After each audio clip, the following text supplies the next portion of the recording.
All right, it says we're working. Thank goodness. What is happening, Fish and Friends? Welcome to another live episode. I am absolutely bamboozled, beat. I feel like somebody kicked me in the head. I have been working on my lure website. Shameless plug. Actually, not a shameless plug.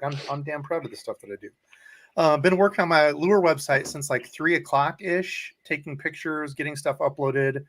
Um, Damn, I hadn't actually loaded lures since December of last year. That was my last sale. So it's been pretty crazy. I see Rob's in here. Rob actually already placed an order. Some other people, Mike Vogel. I don't know if Mike's joining. You guys, for some reason, my stupid shipping was set to like $8-9. I don't know why. Like a larger flat rate shipping box. So I went in and changed that. It was supposed to be based on like weight and stuff. I know we're not here to talk about DEBO'S fishing lures and shipping because a lot of people might not care, but we will be getting to fall transition lures, gear. We've each picked up some new lures. Probably most of mine I will save for an actual unboxing, but I'll show off some stuff. But I switched my shipping to $5 flat rate. So for Rob, Mike, I'm actually going to reach out. I hadn't even put anything anywhere, and I think I already had like 6 orders from people, which is crazy. You guys are like hawks watching stuff. But I will reach out to you guys individually. I will put in a free lure because I think like for one guy, he ordered one of the big Topwater like large spooks, which are like $12. With shipping and tax, it was like $22. I'm like, damn, that's crazy. So I will make those people whole. I'll reach out. So like anybody that's ordered, and if you're watching now, don't worry. I was not trying to screw anybody over on that stuff. So anyway, that's the lures. If you want to check out my lures, DEBO'S fishing.com. That is the lure website. I just uploaded a bunch of glide baits, some crankbaits. Damn, and I've been procrastinating because it took forever. But enough of that baloney. Randall, what's the good word, my friend?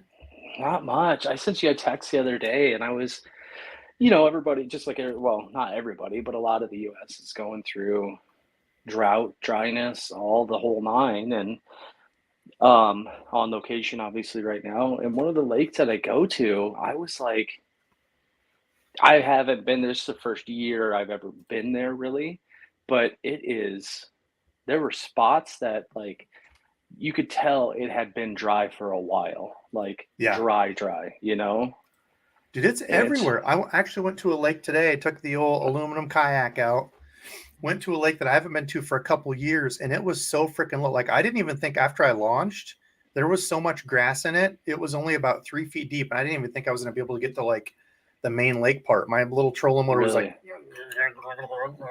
I'm like, oh god, I'm going to get stuck out here in the middle, be trying to paddle. Right. Oh, You'll be like Lord. those Man, guys on the what is it, the Venice with the push poles the on the back. gondolas.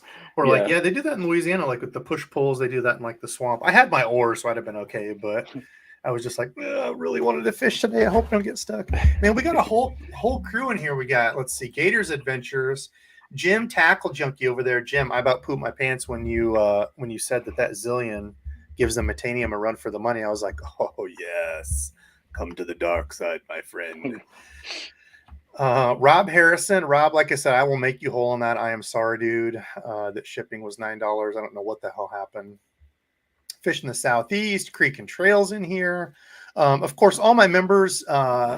We had a members party I don't know, a couple weeks ago. Gave away some fun stuff. I want to do more of those. I want to make it at least once a month. Have some fun giveaways. Hang out. It's a lot more relaxed. We had like, I don't know, 40-ish, 50-ish people throughout the stream. Yeah. Kind of behind the scenes stuff, way more relaxed. I try to grab a member each time or a couple, have them on. So for any of you members that pay to support me, I appreciate it a ton. Y'all blow me away that we've passed. I think it was like 100 and I have like 120 some members. Was it? I thought it was like 130. It was a lot. I don't know. It might be up there by now. You had said like, oh, you were right at like 100 or something like that, and then you looked at it and it was well over. So tonight, okay, meat and taters of the show. We're only 4 or 5 minutes in. fall transition. So like Mr. Randall was talking about, and leave your questions in the chat. I'm going to try to keep up with chat. Matthew in here said, what's up, everyone? Man, we got a bunch of people in here. I love it. Bunch of fun. Live stream, Rob says, 180 peeps and 7 likes. Yeah, if you guys like this stuff, leave a thumbs up. It's free. Doesn't cost anything. Helps out the algorithms and the things. I don't know. I think they just hate me, so they're probably not going to support old Debo, and not you guys, the algorithms and the YouTubes. I mean, so G-Fan, speaking of members, he joined me on the live. Good cat, G-Fan. I hope you're well. See, we already had this or that. Was that? Yep.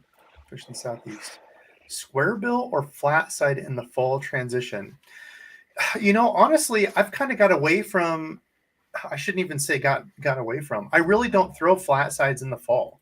For me, it's like an early spring thing. I need to throw more. I get back into kind of the lipless and suspending jerkbaits as fall comes through and that water really starts to cool down. Like this morning, I went out, it was 61 degrees. And I was like, ooh, nice. Man, it's chilly out here. And then warmed up to like, I think 80, 83, you know, so it's that weird point where it's like 20 some, almost 30 degree difference from when you wake up and get out on the water to, you know, by noon. You know, that's kind of the sign of the changing in times. Days are starting to get shorter. I was out on the water the other night. It's like, damn, it used to stay, you know, light till almost after 9, it felt like. Yeah, 9:15. So unfortunately, that's where we're at. Days are getting shorter. Soon it's going to be daggum winter. Don't shut you. I know. God, I noticed that the other night. I was out, and then I was on the way back, and it was like 7:30, and the sun was almost already down. Like 7:45, something like that. It was before 8. I'm just like, are you kidding me? This already? Yeah, I don't like it. David became a new member. David, thank you for joining the Debo family. Steve had a good point. He said, I can't throw trebles until spring, otherwise I'm picking weeds. A lot of the grass lakes I have are like that. And yeah, early spring, man, you can throw those liplesses, get them down deep, flat side cranks. You don't have to worry about all those weeds. So that's a great point. And if you're a bank angler beating the banks, walking around, spring is a great time to explore new places because all those crazy weeds and vegetation and stuff haven't all grown up to where you can't even get to it. Like a lot of the ponds that I fish early spring, by the time summer hits, I can't even get to 80% of it. Right. So good time to explore and move around. I know it all really depends. I like the jerkbait option as well for this time of year. But at the same time, if you're running into rocks and things like that, obviously I'm going to throw a jig. But say you're walking the banks of the river, you crankbait, squareable, right on that riprap, right on that rocky shore. Amazing fishing. Yep. W-Trax had a good question. He said, when are the hollow topwater frogs ineffective? What temperature? So I feel like they last longer going from summer into fall. Usually I feel like 60-ish degrees, 55, 60 degrees is kind of that mark.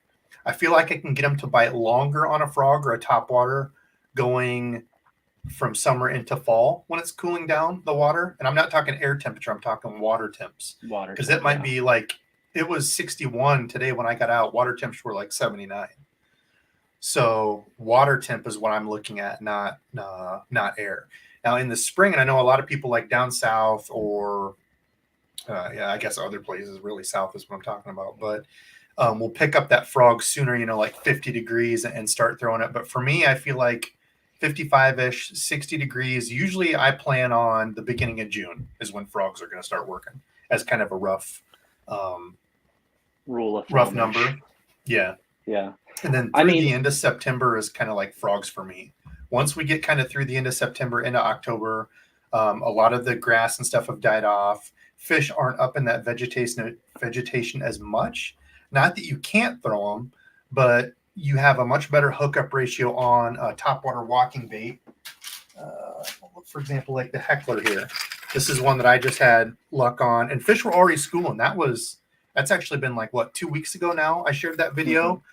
Fish were already schooling, chasing bait, and a topwater walking bait like this when they're chasing bait to me is just a better option. I know y'all are probably pooping your pants. DEBO'S saying there's a better option than a frog, but a lot of that vegetation's died out. They're not in that dirty, gross, rotten vegetation. They're going to be in the good green stuff, or moved off to those points, chasing shad back in the creeks. But a lot of times, you can throw this and get away with it. It's got 3 treble hooks, better hookup ratio. It mimics bait better.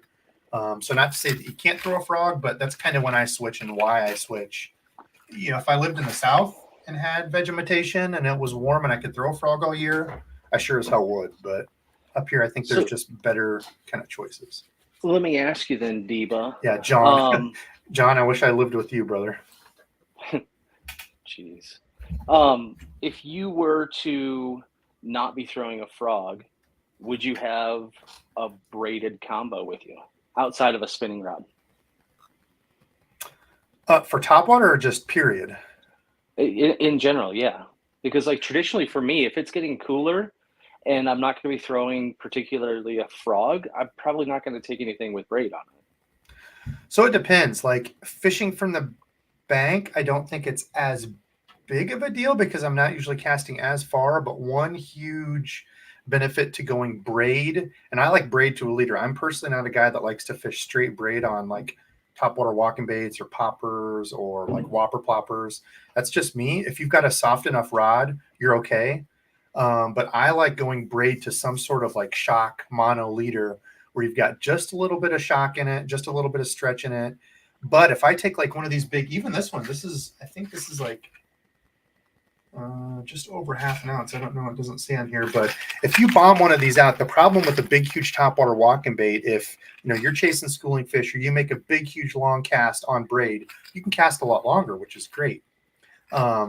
As opposed to mono, if I make a big, huge long cast on mono and that fish hits it at the very end of that cast, even if I move my rod, that's one thing people don't understand is, if I have a longer rod, I'm going to be able to set that more. But even if I set my rod from here to here, I'm maybe only moving, 6 feet. But with all that stretch, if I've just thrown that 160 feet, 40, 50 yards, 60 yards, even with the big topwater, there's so much stretch in it. There's a good chance you're going to miss that fish, which seems crazy on a bait that's got 3 trebles. It's like, dude, if his mouth goes anywhere near it, there's no way I'm missing it. But I'm telling you, all long casts like that, braid to a leader like that does really help. And I like going, like I usually go like a 14-pound mono leader, because if you're using a walking bait with like say 30-pound braid is kind of my go-to all around braid if I'm not frogging, like if I'm throwing like a chatterbait or a spinnerbait or something. I do have a couple braid reels, not many, but like if it's in really muddy water, you can get away with it. But walking a topwater bait like this or a popper on straight braid, when it's kicking back and forth, that braid, most braids are so limp, they'll get caught in your front treble. So if you just put like a 6 or 7 foot leader of mono on it, just so it doesn't go down into your reel when you reel it all the way up and get ready to cast, that helps a ton because that mono is stiff and it sticks out in front of your bait. So 14, 17 is usually what I go with on a larger topwater walking bait like that. And you don't get fouled up in your line all the time. So if you do that, that's a good tip. Yeah, that's one thing that I if you remember the day that we went out on the boat a couple of years back, I had the problem because I didn't have any nothing mono tied on. And I think the lightest was maybe like a 14-pound floral or something like that. And so when we're top watering, like that heading that you just showed, it would somewhere along the lines, my hooks would get all tangled up, and it was frustrating to say the least. Yeah. Real Ninja caught his or her first jerkbait bass. Man, jerkbait, I love fishing a jerkbait. It's something that I've definitely grown a ton more confidence in the past, 5-6 years as opposed to when I was younger. I really only fished like the floating Rapalas and stuff. I didn't do like the jerk paws, like suspending stuff. I didn't do any of that. So it's something that I've really had to relearn. And it's a really, really fun bite. Is it weird for me to say that I don't think I have any jerk baits that I've bought intentionally that aren't suspending? I don't have any floating, or I don't have any rising/floating versus sinking. They're all suspending. Yeah, I think it's more of a, like jerk baits are just kind of a hard bait to throw from the bank. Like floating jerk baits are good because you can work them down and then let them float up above grass and stuff. But like a slow sink or suspending are kind of hard. You have to have like the right scenario. You have to have a place where you're fishing here. See, is my camera going there? So yeah, you're fishing here and your drop off is like super steep. Because if it's like a real gradual slow out, you're going to work it down and get it to that max depth, and you're going to start hitting here. So you've got to go with like a real shallow jerk bait, and then a lot of times you're not getting down to the fish, and it's just kind of a weird deal. More of a boat thing where you can move around in Really position, utilize the lure itself. Yeah, casting shallow and bringing it out deep, as opposed to being on the bank and casting deep and bringing it shallow. So, but yeah, jerk baits are a lot of fun. Nick Fatboy Fishing said Guggen. There, it's done for the night. Our Guggen comment. Bassless chap added #Guggen. Y'all are funny. Speaking of lures, Randy said he got some lures. Let's talk about some lures. Summer to fall transition. What do you all think of? Let's hear in the comments. Randy's going to share some lures. I want to hear when somebody tells you all, it's summer to fall transition. What's the number one thing you think about as far as a pattern? And number two, what's the number, and maybe even like top 2 or 3 lures that you throw for your summer to fall transition? So what's that mean? If somebody walks up to you and says, hey, John or Jeff or Paul or Sarah or Liza, I see Liza's in here, whoever is asking you, what is the one thing you think of summer to fall transition, and what baits? Okay. Now, Randy, how about you? What baits did you pick up? I'm sure something Guggen. So, no, nothing at all, Guggen. First of all, I want to say Baxter with the awesome heads up on the Plano Box. I did pick up one of these. Oh, did you find one of those? Yeah, so it's got Is that the one that has like the open trays in the bottom? It's got the top. Which way are we going? So Here, there's I'll make you a bigger. couple. Hold on. Sure. So it's got 2 layers to it. So the top, there might be some jigs in there, I think. And then big surprise. So you do that, and then how does this work? It's got a secondary down yonder with some more that's open sweet. space.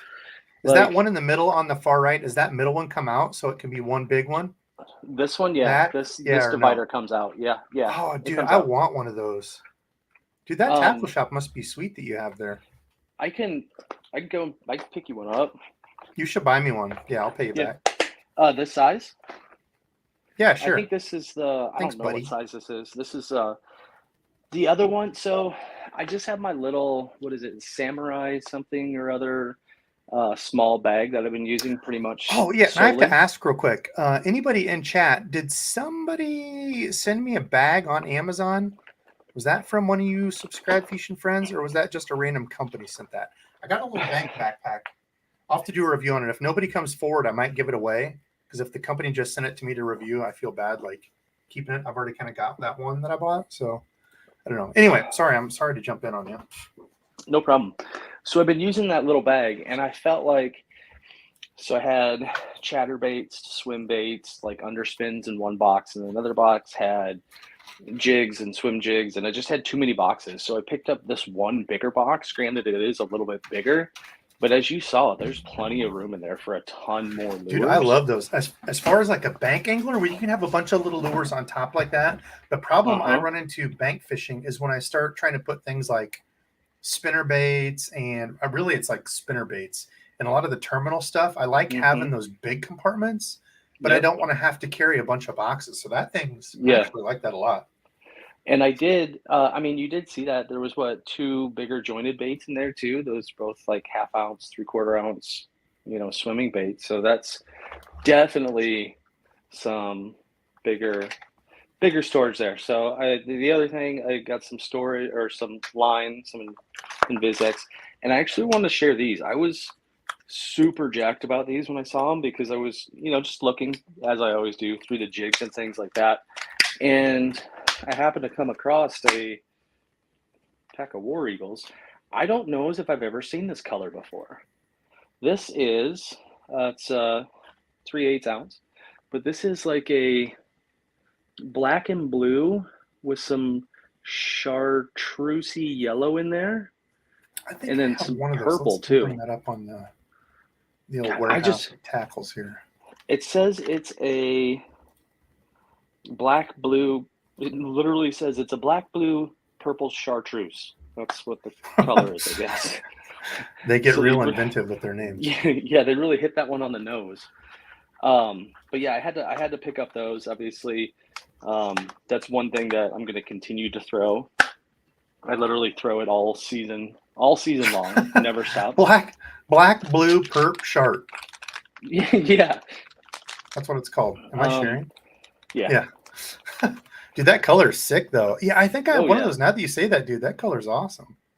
It like really stood out too. It's like I saw a bunch of the other colors. They're all half ounce. I didn't want to venture in there, but and then that one I was like, oh, that chartreuse really stood out in there. And then I picked up some twerks. Oh, actually, I got this in the bargain. Were those bin. the trailers? Yeah, the pork trailer, whatever you want to call them. Chunk trailer looking deal. Yeah. So this is, I've never heard of Tightlines UV before. Have you? They're the ones that do all the frickin'. I don't know anything about these people, but it's like every lure they have has like skirting material in it. So okay, so yeah, so this does that one have it? This is a Ned bait. The color is craw purple, and that is, and it's just every like one of their baits has that. It's just a hole jammed through the lure or the plastic. And I saw it. I thought it was like more like a hula rig. I mean, the bad thing is I guess you get 5 of them on sale for $6.50. So what a bargain, you know? What a bargain. Here, I'll jump over and share real quick.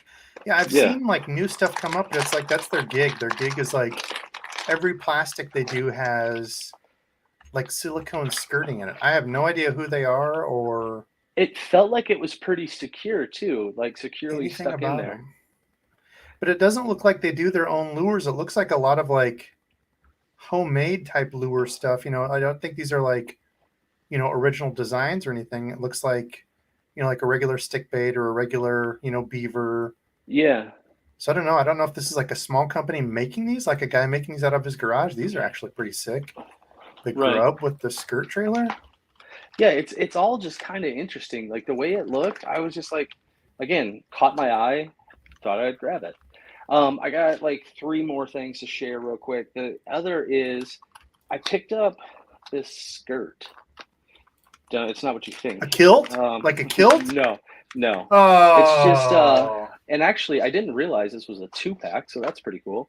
War Eagle spinnerbait skirt. Get off of there. And this is just there you go.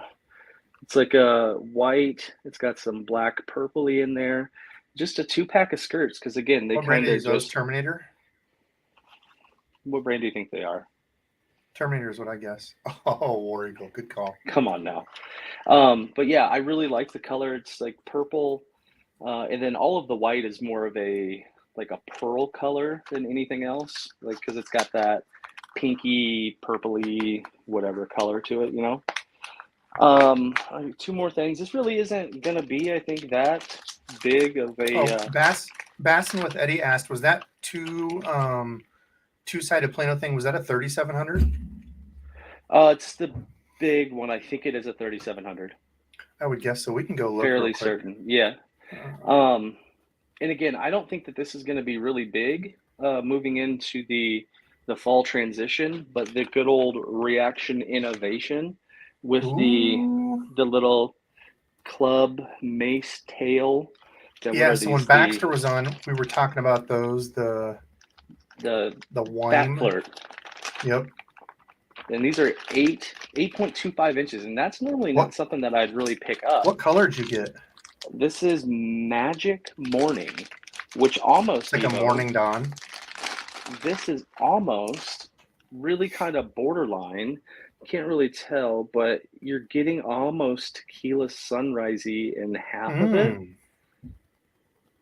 But yeah, it's got that big old clubby, macy, 4-cornered tail Phillips to it. Screwdriver looking tail. And then, I picked up because Debo, we happened to run into a few fish the other day on some shaken heads, and so I picked up Shaken some heads. We did. Yep, that was fun. some yum pumpkin head. I don't know if you've tried these or not. I've seen They're the movie. basically, they're basically can't really see them that good, but it's not a ball head and it's not a football head. It's kind of a it's hybrid. more of a stand-up type. Yeah. Yeah, and then last thing I got, Debo, you introduced these to me, and I can't not use them. It's just one of these clear plastic bags, but this one is it's got this gross stuff on the front. I don't know what that is, but it's a Daiwa bag. I can't believe you got Daiwa from the guy that hates Daiwa. Well, I don't like Daiwa. It was this or really little, but the cool thing about this is it's got these little loops up at the top. So I don't know what you'd stick in there, but all of those are. It's like a molly. You could attach like a molly thing almost. But this is like a really, really heavy duty plastic, mm-hmm. and they don't mess around with the Velcro, or not the Velcro, but the Ziploc, whatever material or closure it is. Is it a zipper or is it like a plastic closure? It's one big zipper, and it's got a nice pull to it. It's a pretty nice bag. Yeah, I like that Spro one that I was showing you. So we'll go take a look. So far, I think that's probably my favorite, minus the Bass Mafia money bag type. I don't know if they still make them now. Speaking of Guggen, the Guggen bought them out, or however that went. But I really like that really, really big one that Bass Mafia makes, like the huge, super large. Yep. I have what's that box even called? It's not the waterproof one. Oh, the Plano Box? Is it is it a guide series? It is a Plano guide. Must be one of these. So is it a 4600? Yours look like this? Yes, I believe. So it's what, probably 15 inches by 10 by 7 by 2. Okay, maybe. I'll just open it up. It's got some stuff written down yonder. See, the only thing I don't like, how did the latches it's 4700. Okay, so you got this one. Yeah. So the good thing is, or the thing that I like, is it's got the two different types of latches. It's got your regular pop open latch, and then the bottom latch is this little, I don't even know what you would call it. It's more of like a flip type of style, where you can flip it open like that. Where it's just solid. And they close really tight. And then you have your regular, your regular pop open ones. Yep. I don't foresee them really failing or anything like that. And as long as you're not like, pinched on the sides or anything, as soon as you push it together, the top and the bottom, this latch on the other solid latch is going to catch right away. So I've only had it for a little while, but it seems pretty awesome. I like it. That's some fun stuff. Yeah, you got some good stuff in there. We had a good day on the shaken heads. That video will be coming out. That'll be next week. Shaken head video. I haven't been fishing much at all. That's why I was telling Randy I need to get my butt out and working more, because I have no saved content. Usually I have like a couple weeks saved up of content. At that time, me and Randy went out. I had no videos, no fishing videos. That one that I put out last week was the only video I put out. Life was kind of crazy last week. Kids went back to school. Life is nuts. But getting into the routine now. Want to get back to 3 videos a week if I can, 2 at the minimum. But I'd really like to get back on 3. So yeah, a lot of good. I was just gonna say it's been crazy too. The whole weather thing. It's either been just ridiculously hot, or water's just really low now. So finding the fish now is a whole new thing. Yep. I noticed a lot of people, I was really interested. Now, I don't know if they were meaning like glide baits, or because people were saying like swim baits. So I don't know if they were meaning like Kitex. I'm kind of guessing that's what it was.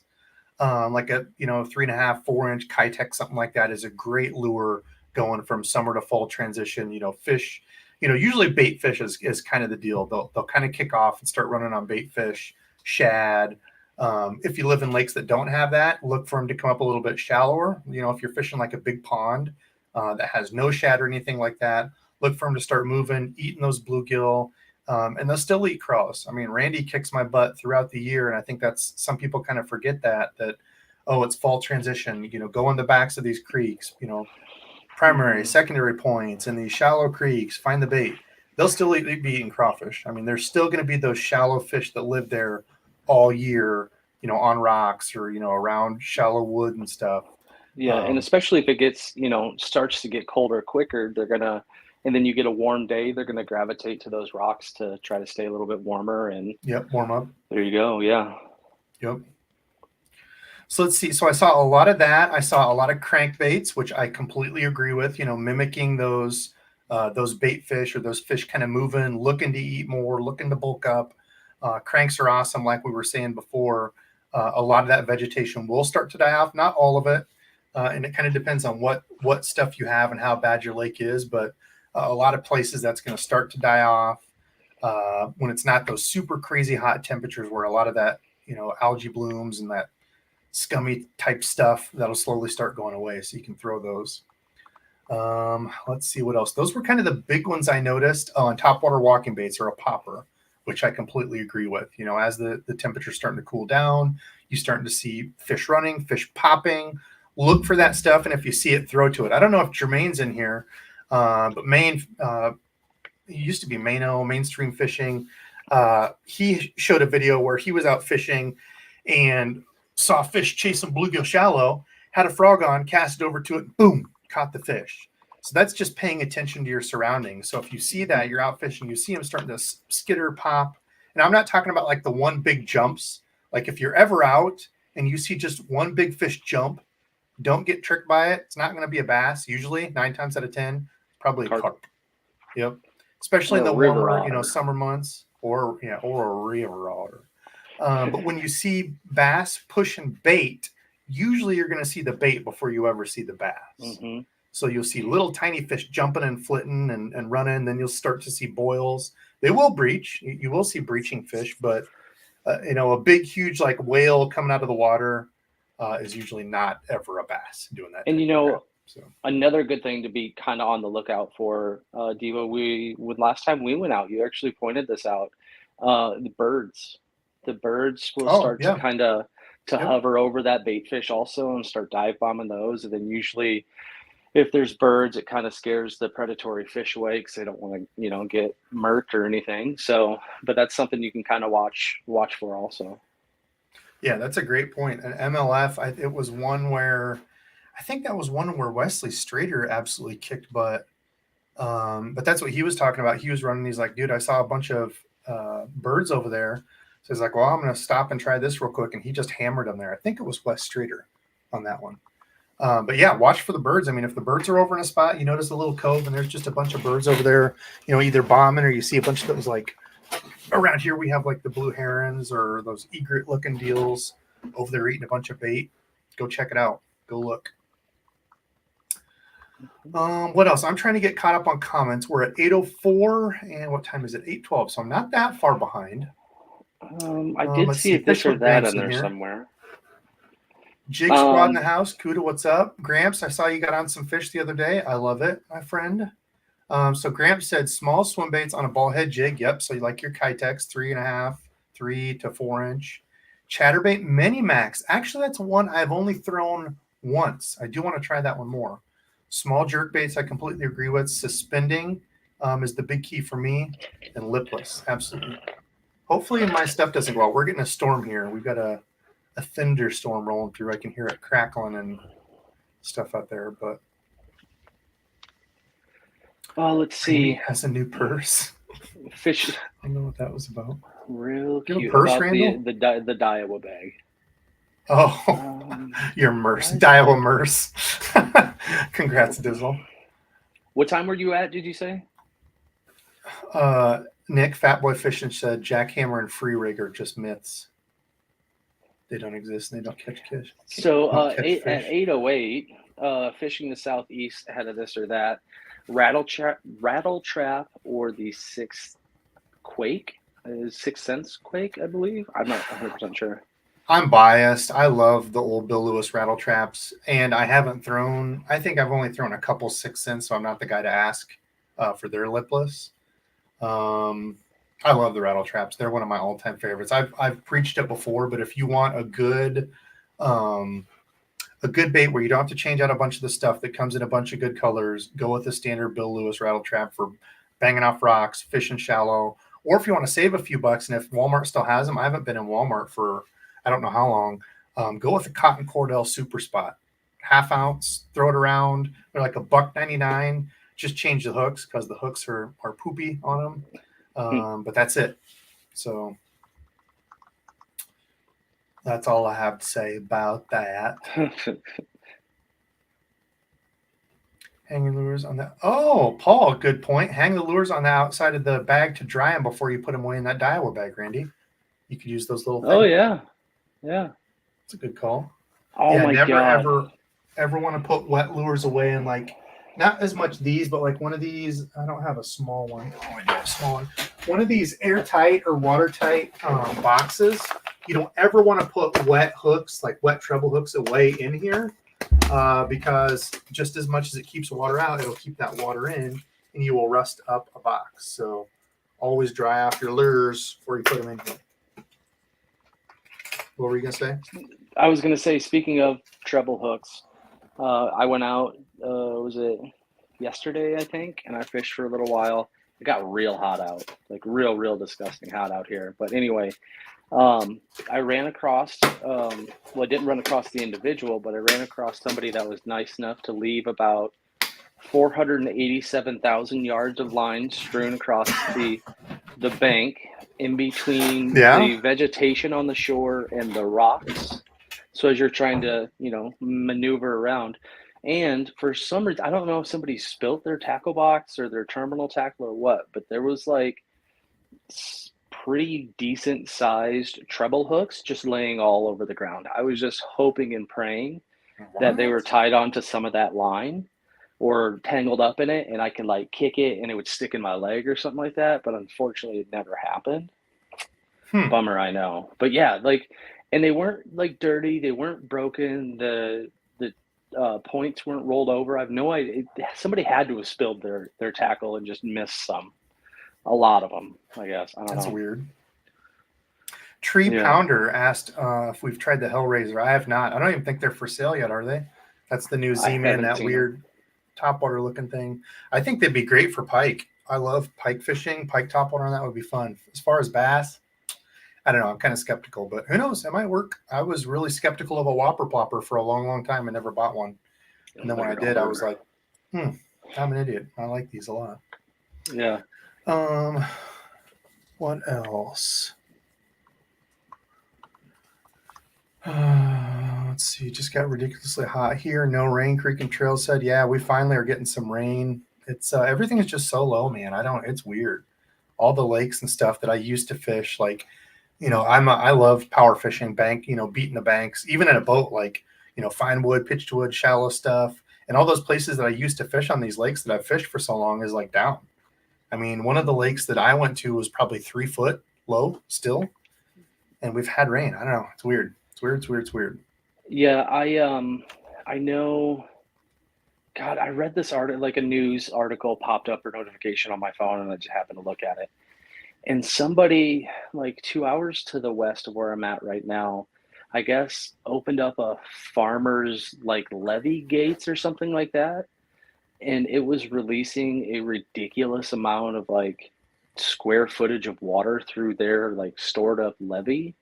And it cost them like $250,000 worth of water that somehow they paid for water. I have no idea how, but very confusing article. But I don't know if somebody really wanted to go fishing. It definitely wasn't me though. So fishing for potatoes, dang, said same here in Idaho. Finally below 90 this weekend, but up to 101 this week. Dang. Man, it's been beautiful here. It's been like 82 pretty much most of the week. I'll take it. What was that day that we were out last? Wasn't it like it got up to maybe like what was weird? It was something? Well, it was like right at 80, but if there was no wind, it felt hot as well. It was so muggy. That was the thing, is we had a little bit of rain. It was just so humid, like 98% humidity, even at 80 degrees. It's crazy. I like hate those days where it's like the temperature gauge is like, oh, it shouldn't be hot out whatsoever. But then you step outside and it's like you have to cut through the humidity with like your karate chops and what have you. But Gator says, yep, birds are the poor man's fish finder. That's right, dude. That they are.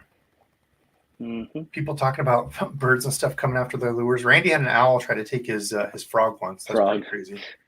You caught an osprey or something. God, what was it? A blue heron.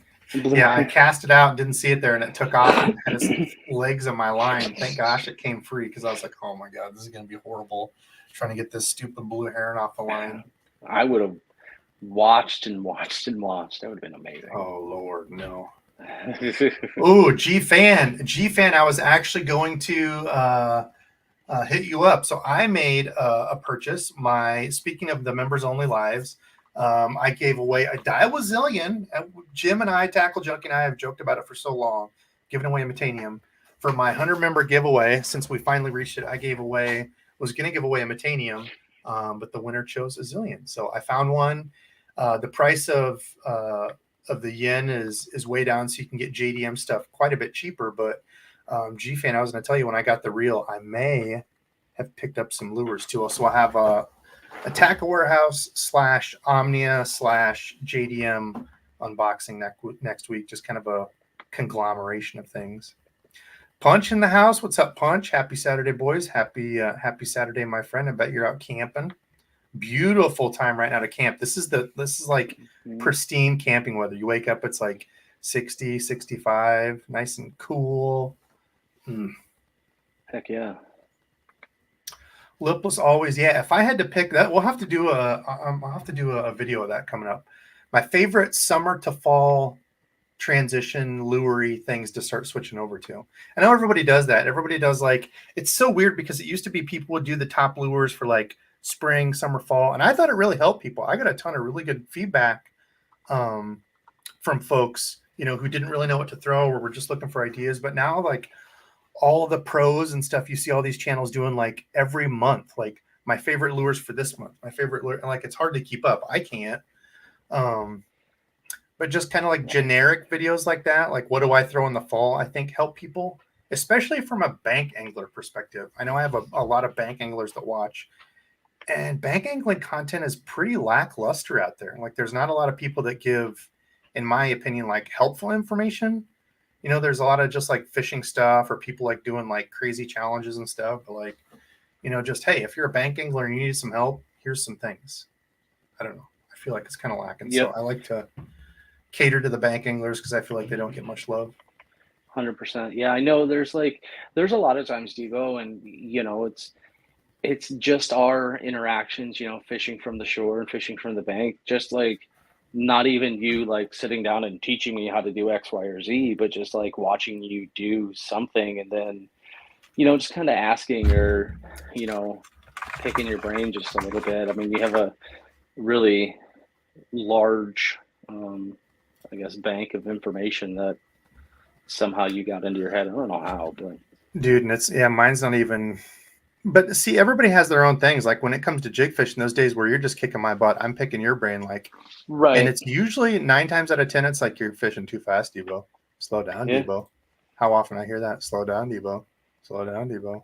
That was just like when we were out the other day. The last time that we went out, we were fishing, and I was like, what are you doing? How are you fishing? What am I going too fast? What are you? Perfect example, yeah. Mm-hmm. And it's like, not everybody has, somebody that they can go out fishing with that can, fight the water or hunt for the fish. Hunt me a little bit better. Hunt me. And, break down lures that are working versus ones that aren't working. So I don't know. Whenever you get the chance, definitely take advantage of it. That's what I'd say. I agree. So Frank was asking, what do you usually replace hooks with? So you can go on like Tackle Warehouse or Omnia anywhere. If somebody's doing a code, like speaking of Punch is in here, use his code over Omnia. I just use the Serious Anglers code. They're good dudes over there. Bailey's a good cat. And they had like a 20% off code. I'll try to put that. I'll try to do that video Monday, the unboxing, and leave their code. I think their code works until September 5th. So if you're going to put in a purchase over at Omnia, use Serious Anglers. I try to spread the love between God, I can't even think of his name. Rich. The hell's his channel's name? I'm completely blanking. Dude, I feel like a jerk. I can't think of Rich's channel's name. Hellabass. There we go. Good Lord. I switched between. I couldn't even compose myself long He's enough. not in here anyway. Good. Hellabass, Punch, Serious Angler. There's a bunch of folks. I try to spread the love. A bunch of good people. But otherwise, buy in bulk. This is what I used to do. Go over to Do It. Of course, Do It is a partner of the channel. They sell bulk hooks. Any type of shop like this. I was actually just looking at some jig skirts. Why I had this brought up. But go over here to like Lure Parts Online. Go search out treble hooks. You have to be careful though, because Lure Parts Online, I feel like at one time they didn't have like the actual KVD. Like make sure they're the Mustad triple grip KVD hooks. I feel like I got a bad batch once. I don't know if it was like just a big, I don't know. Anyway, if you get number 4, these are sold in 10 packs. The box doesn't look weird or anything with Lure Parts Online. Oh, no, actually, you know what? It wasn't Lure Parts Online. It was a different place. I retract that statement. Forget I said any of that. Lure Parts Online is legit. Sorry. You probably got them. You probably got some replacement hooks at Gander, huh? No, dude, I cleaned the first, dude. Everybody take a drink. Everybody drink like a big drink, because the first time Gander went out of business, they were selling like the 11 packs. Mustad screws you over because they know you need two of the hooks if you replace them on trebles. So they screw you over and sell 11 packs of it. Like, come on, Mustad, don't be jerks. So you can do 5.5 lures. But anyway, they had those 11 packs for 90 cents each. So I've got, like, not even joking, I burst through most of them. Oh, actually, I might have switched places where they're at. Yeah, I switched places. I cleaned and moved all that stuff. But they're the little packs. I had a bunch of those. Gamakatsus were like 90 cents. But these Mustad triple grips, they're a short shank hook. Great for lipless, because usually the fish just lamb, bass, slam a lipless. So you don't have to worry about your hookup too much. Otherwise, if you want to spend a little bit more on my topwater baits, I go over to Owner. I get the ST36s. These. So get those in the 4. They're definitely more expensive. So for like is that size? That's size 4. So $8.49 for a 10 pack, which is actually still cheaper than what you can get them off of, like, regular places. The triple grips are, I want to say, like 40 cents a piece when you get down into it. And it gives you the breakdown. You get a discount if you get more than 10. So these are $4.39. So break that out under your 10, 43 cents a piece. And then if you get more than 10 packs, so if you were to get 100 of them, they would be 37 cents each.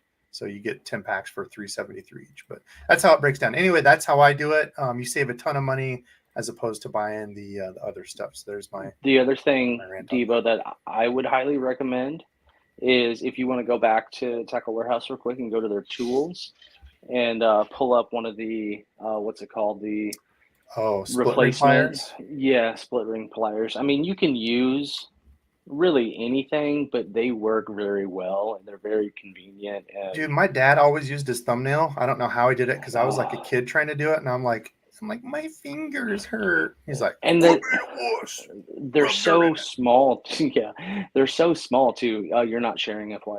Just saying. Yeah, I'm switching over here. Yeah, they're just really small to grab onto, and usually you're like, I anyway am like jabbing mine underneath the skin, thumbnail, whatever, underneath the nail skin, whatever you want to call it. But yeah, the orange ones, they're a little bit more expensive, but I tell you what, they're the best ones that I've got. I use them a ton, for doing my lures and stuff. For a while there, they had Texas. How funny is this? They had Texas tackle spelled wrong. And it's like, hey, Texas tackle, you think made the USA, right? Nah, made in Pakistan. So they're right there.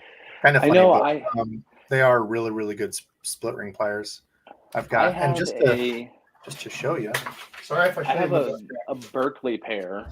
So I think it's It's either Berkeley. No, it's a pair of Rapalas. And if you guys can see right in the middle there, where the two pieces come together, there's like a little spring, for lack of a better term. It's just a piece of metal that will, like, push the nose or the two pieces. God, I can't even speak. The plier parts away from each other. I know what words are you even saying? the Rapala ones that I have, the Rapala, I think I've got like 3 pair of these at different spots, and I like these. Nice. This is my newest pair. I like these because they're always open. They have like the little springs, so you have to push them to close them, which I like, instead of using like the ones that don't have any spring where you're like trying to open it like this, and they're always so open. Let me ask, those little springs, how do they stay in there pretty well? Have you ever had issues with those popping out or anything? I haven't. Like that? It's not an actual spring. It's just like a little piece of metal that's built. It's like welded onto the frame. Okay, so the ones that I have, the whatever brand they are, that like shoots out constantly if you don't keep tension, if you don't keep them squeezed together, it's just gone. It's into the ether. You'll never find it again. So definitely look for ones like that have like it actually connected to one arm or the other. Connection. I saw a donation come through. I'm going to get to it here. I'm a little bit behind. Rip the lipless through the weeds. Yeah, Randall Pink Floyd. And that's a great way to get bites. That's actually how.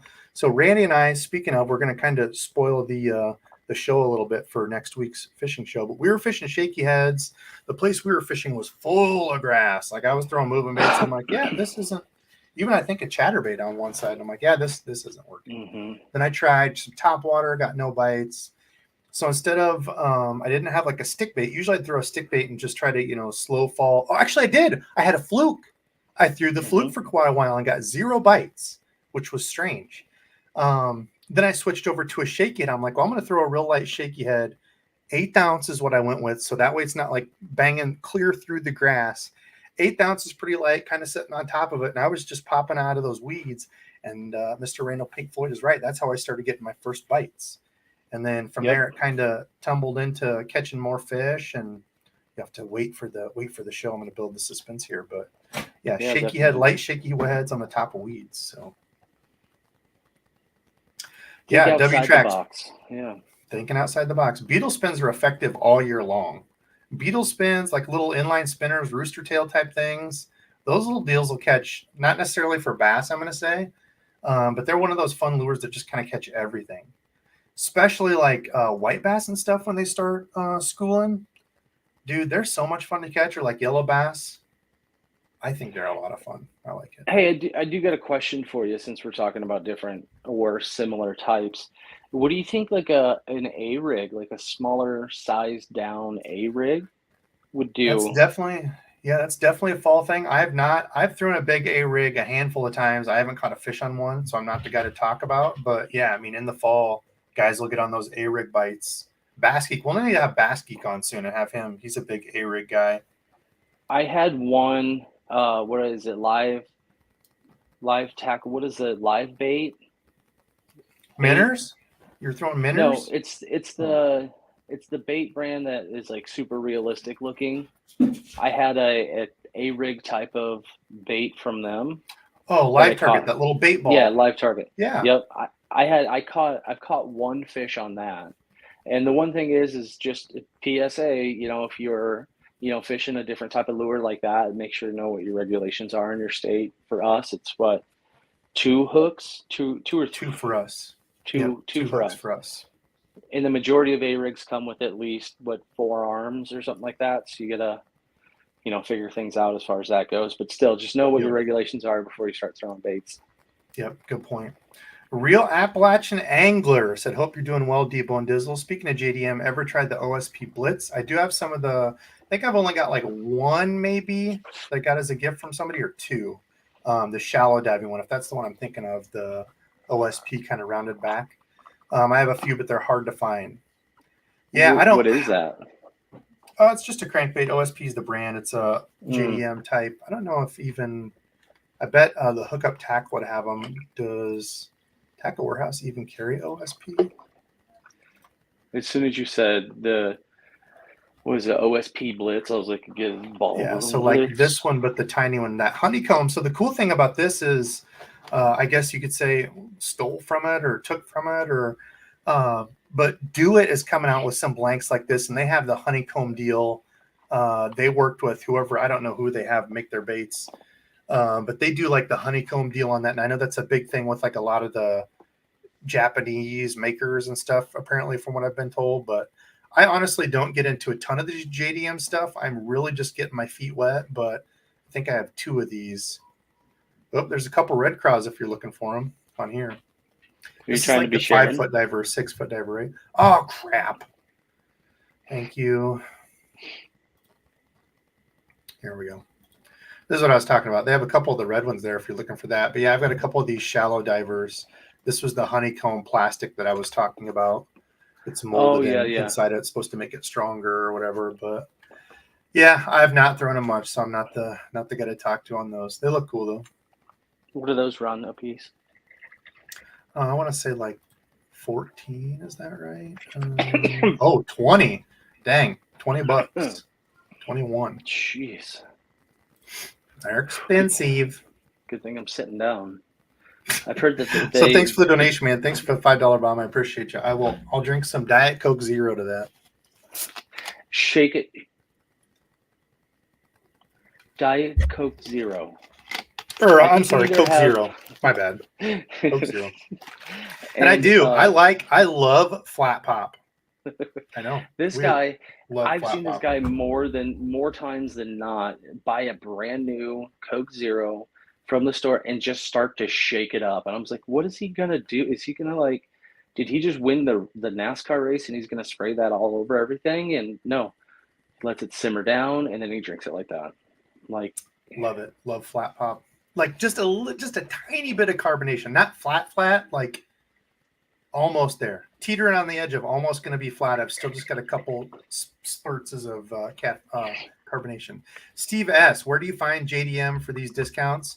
I have used Digitaka has been the big one. There's Japan Lures Online. There's a couple other ones. I've only used Japan Lure Shop, I think it is. I've only used a couple. Luckily, I have a couple dealers that hook me up with stuff. And by dealers, I mean just regular subscribed Fishing friends that love me and are like, hey, I'm putting in an order. Do you need anything? And somehow they get discounts and stuff. I don't know who they know or if they're part of the Mafia or what, but so I would check out those. Miss Carol Ferg's in the house that almost missed it. There you go, Daniel. Thank you, dude.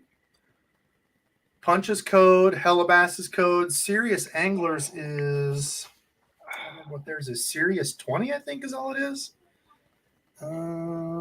What is it? I took a screenshot of it. Oh, and for anybody wanting a funny story, so our light out front, whoops, I didn't mean to still be sharing. Our porch light out front, a mourning dove has made a nest on it, and the little nest is like teetering on top of the light. There's 2 little baby mourning doves in it. I'm like, what the hell? Why would you make a nest on top of our porch light? Like the nest is half on and half off. I'm like, I question your parenting decisions, but they're growing. So, let's see. Screenshots. Sirius's was Sirius 20. That's pretty easy to remember. Sirius 20, 20% off till I think September 5th. So support one of them. Support one of those guys. What else? What else we got for lure questions? We're at an hour. I didn't have a giveaway or anything planned. I'm sorry, everybody. Like I said, I was working on my stupid lure website for 4.5 hours. So yeah, there's that. I'm behind on giveaways or behind on putting stuff out. I didn't use my thermal printer last week and get everything out like I said I would. But Mr. Randy's sponsored whiteboard here is still here showing all the winners. I have everybody written down so I don't forget anyone, which I actually really, really like. So that's going to be the giveaway winner board. What else? Yeah, college football starts soon. We got Creek and Trail saying that. Yeah, Iowa's plays next weekend. I am super excited. Oh, dear Lord. What, you don't like football? I don't know as if you've ever been to the West at all during college football season, but I walked into a grocery store today and they had like the TV in their little, like, you know how they have like little cafeteria areas where you can go buy the fresh food and go and sit down and eat or whatever. There are like 3 TVs in there, all turned up to 11, and they had the intercom system hooked into the play-by-play of the Cornhuskers game. And it I'm had a like, bunch of poop on the TV, or I mean, I Nebraska Cornhuskers, same thing. I had no idea what the hell was going on, and I was just like, I gotta get out of here. Oh, Ross asked, Debo, what's your favorite topwater walking bait color? Well, as far as topwater walking baits of all time, like a Zara Spook, so like a Super Spook, or a KVD Sexy Dog are probably my two favorites of all time. I will tell you, I did have a really, really good day on the Heckler, which is supposed to be like a knockoff copy of, and I shouldn't say knockoff copy. I don't know the politics behind it. Baxter didn't really get into it, but I actually did just get, I'll spoil it, I did get a couple of the Reaction Innovations Vixens, the redeals that they did. And this is kind of supposed to copy that. There's also the Teckle, I think it's called the Kick Knocker, which looks just like this and is supposed to be like a copy of the Vixen. So apparently there's a story behind it. I'm going to have to look into it. But I know there's been a lot of people of saying, oh yeah, they copied this or this happened. And Baxter said there's like politics behind it and he didn't want to get into it. But I did really like this one. I'm excited to try the actual Reaction Innovations Vixen because I never had any of the old ones. I never used one at all. Otherwise, man, there's a ton of good ones out there. I've got like a couple of the older Rapalas. I'm trying to think off the top of my head. The Yozuri pencil, the 3DB pencil. That's a pretty cheap one. You can find that usually on sale, like $4 or $5. That's actually a really good one. Lucky Craft Sammy, which is a little bit different look. That was like one of the first ones I tried messing with something different and had good luck on. And then now there's like the Cane Walker. I mean, there's a ton of stuff out there. Each one's just a little bit different, but you know, spitting, popping mouth versus just straight walking. But you can't go wrong with like a Zara Spook or KVD Sexy Dog, in my opinion. What else we got, Randy? What else? Oh yeah, Cooler Lid said he uses the Fusion Trebles. I had to bite my tongue. That's not the right word. I had to eat my words because when I got the first lure that had Berkeley Fusion Trebles on it forever ago, I said I was pretty skeptical of the hooks. They were nice and sharp, but I said they felt really thin wire, and I feel like Berkeley messed up and they were going to be junky. I couldn't have been more wrong, man. They make some killer trebles, always super sharp. I've never broke one, so Berkeley, I owe you an apology. Sorry I said that in a video, but I didn't know. There's some kind of different lure are those the super line hooks?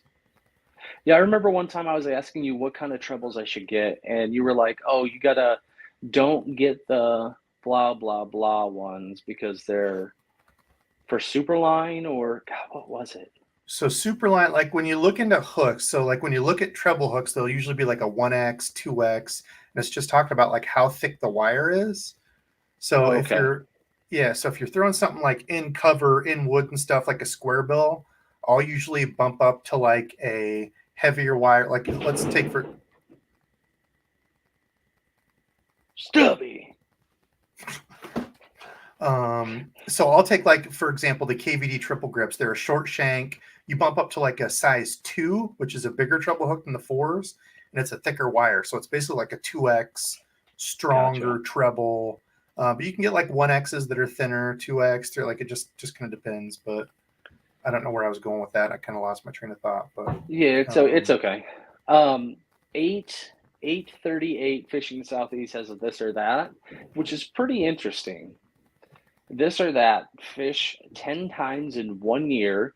Each time you get 1 15-pound bass, or continue basically as normal, going whenever you want to. Fish 10. So I'm not going to jump forward yet because I'm no worries. 32. So what was it? Fish 10 times in 1 year, or and catch a 15-pounder. I assume the way it's worded, each of those 10 times you would catch a 15-pounder. Oh no, I think it's probably one out of all 10 trips. Fish 10 times in 1 year. Each time you get 1 15-pound bass. Oh, is what okay. It specifically says. Or you just continue as normal. Going out, maybe you're skunked. Maybe Oh, you I go out continue every as night. normal for sure. I like Really? catching fish too much. Yeah, for sure. Yeah. If you fish 10 times and Man. you only catch one 15 pounder the whole year, that'd be great for 1 year just to beat your PB. But yeah, I like going out and catching fish. If I could go out every day and catch pound and a halfers, 2 pounders, get an an occasional 3, 4, 5, 6, 7, I'd Would much you rather do burn? that. Would you burn 1 year just to be able to get your PB? A 15 pounder a whole year? Nah, I don't think so. I like fishing too much, man. Fishing's therapy. That'd be cool and all, but True. True. Well, it doesn't say you can't the go hell and would I do fish the rest of the anymore. year? It just says 10 times you catch one 15-pound bass. So that doesn't necessarily. I'm reading too much into it. I'm Yeah, trying to work the I think angles this is a and setup, Randy. Just say no, because then I wouldn't get to see you except once a year. So just say no. No, you're I'm. not doing that. I made up your decision for you. No, you're not doing that. Yeah, no, I wouldn't, even though I don't know how to catch fish anymore. So. Punch went back on OSP and said they need to change their name to $P OSP. I like it. OSP Lures Best Kept Secret. Japan Tackle. Let's see. People saying what up? Some people talking. What's pop? Do you not say pop? Oh, is this another Iowa thing? This is the pop, soda, Coke, Cola, Pepsi, pop, the soda. whole debate. My big thing Gut is rot if material. Yeah, I know it is. if I want a Coke, that means I want a Coke. If I want a Pepsi, that means I want a Pepsi. I don't usually call it by a generic name. I always call it pop. Whatever it is, I usually just call it pop. I'm one of those people. Sorry. Flat soda is disgusting. I love it. Dude, it grosses so much. Ooh. So many people out. People at work would hear me doing it. They'd be like, what in the hell are you doing over it? Why are you shaking your pop? I'm like, because it's got too much fizz. Yeah. Hey, where are you at? What time is that? 8:37. Any new 2022 lures? Here's a good one. Do you have another one? Yeah, Actually, you know what? I'll just run through and I'm gonna pick some. I forgot I can do this. The new pin thing, where I can actually hide them and do my starred stuff. Do a Mike Vogel at 840. Mike, were you in here when I started? So real quick, if you weren't in here and you were somebody that ordered from my lure website blew up, which I haven't even done anything. Y'all are freaking amazing. I think I've got like 10 orders jump through, which is absolutely insane. But Mike or anybody else that ordered, hopefully the shipping is fixed to flat $5. But for like Mike or Rob Harrison that ordered when shipping was some stupid amount, like $9, something like that, I will make you guys whole and include an extra lure or something. I'll make it right. So I apologize for that, but I'm not the website guy. I actually had Brando was on here. Brando, funny enough, is my website mastermind. I had to call him and he helped me. So I appreciate him. And a good fishing friend, Mr. Brando. See, that's the thing that's cool about fishing is Brando and I didn't know each other. We met on Instagram just through fishing. And we go out fishing and stuff. He's a good cat. So Brando, thank you, man. I appreciate you taking time to help me. So was it Mike Vogel's at 840? Is that one this or that? Yeah, pin that one if you want to. Well, not if you want to, but I'm saying pin that one. And then there was a Randall Pink Floyd. It isn't a this or that, but at 842 also. I know your answer to that. Let's see. 6 cents question. I honestly don't use enough of the 6 cents lipless and cranks to answer that. 12 in. Ooh, here's a good one. Oh, Brian Lee. So here's just a quick one. ST36 or 56. I think I got a whole big, huge batch from my swim baits. I forget which is which. So ST36s are a lighter wire. I'm not going to say light, but I use that on like my jerkbaits, topwaters, like smaller stuff, size 4, mostly. But it is a not as thick wire. I would look up. So like, yeah, for example, what Brian's saying is when we were talking about wire thickness. So like, owners ratings like 36, 56, ST42, and they're just like different hooks that are a little bit thicker. So check that out if you're ever looking at treble hooks. It does get kind of confusing. I know when I was first getting into fishing, I was like, I don't even know what the hell all these treble hook numbers are. Oh, this or that. Casey's or Come and Go. Yeah, I think that's like a where you live thing. I prefer Casey's. I love Casey's. Breakfast So pizza, as you burritos. get into like the Des Moines area, they have a lot more come and goes there. I don't like it. Maybe it's just the ones that I stop at on my drive, but it's like I always feel like they don't ever, it's like you see all these menus and like amazing things that would probably be awesome, but they never have anything available. Nothing's ever ready, and it's just kind of garbage. But they do make like ginormous sugar cookies, like bigger than your face sugar cookies, if you're down with that kind of stuff. Oh yeah, it's cold flat pop. I don't drink warm flat pop. Do you think I'm a savage? Good Lord, I'm You're not a like, I'm not a barbarian. monster. Yeah, I'm not a What are you? monster. Good golly. Let's see, gearing up pot. Okay, so I've saved a few. I think we're almost. Oh, Arthur, damn it! I was gonna message you. Let's get together and figure out our live for lure making. I know Arthur was in there. I forget who all was in that. If Cuda's still in here, Fish in the Southeast, whoever. We need to get like it'll be like a Brady Bunch looking live. Oh, Nick, of course. From the Bait Cave. Yeah, we should get a bunch of fun people. That would be a fun live. Sodas. There's still pop stuff.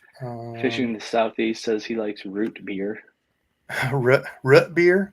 Jameson Judy, yes, Debo Customs are back in stock. Everybody, check out the website, debosfishing.com. I just uploaded a bunch of stuff right before live, and shipping should be fixed. So, yeah, sorry about that. debosfishing.com. Appreciate everybody that orders. Appreciate all the support from members. Appreciate people that donate. Appreciate the people that watch. And don't feel like you have to. Don't ever feel like you have to donate or order lures or just watching, leaving a comment and a thumbs up. It's free and it helps me the most. That's all I expect of my subscribers to support me. Anything else is way past extra and you don't ever need to do it. So just getting that out of the way too. Don't ever think. W-Trax became a member. Thank you, my friend. Okay, let's get to some of these starred comments. I'm at 847, so I'm almost caught up. Okay, so we're going to run through these. Lockie, any new 2022 lures in your collection? Yeah, I've got a bunch of them. As far as big ones that I'm a big fan of, actually today, so one that as soon as I saw on iCast, one that I said I was actually pretty interested in, wanted to try it out, and I actually had a stellar day. I caught probably, I don't know, 20-some fish on that baby right there. The old slobbery knocker. It's a pretty cool bait. I'm not gonna lie. I like it a lot. There's some things that I think it does better than a chatterbait. There's some things that I think it's pretty much the same. But I was pretty impressed with it, and I was excited to throw it. So real quick, are you taking that as new to the market in 2022 or new that we are trying in 2022? I was taking that as new to the market, like brand new things that just came out in 2022. Same. Yep.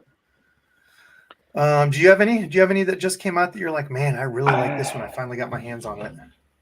I don't honestly think that I have. I mean, maybe I'm sure there's probably a plastic here or there. I don't know when those the 13 fishing, like what was it 13 fishing rabbits? Are they the rabbit? The soft plastics? I've had a lot of luck on those. Yeah, you've caught quite a few fish on those. That's another company I haven't really used a ton of their baits.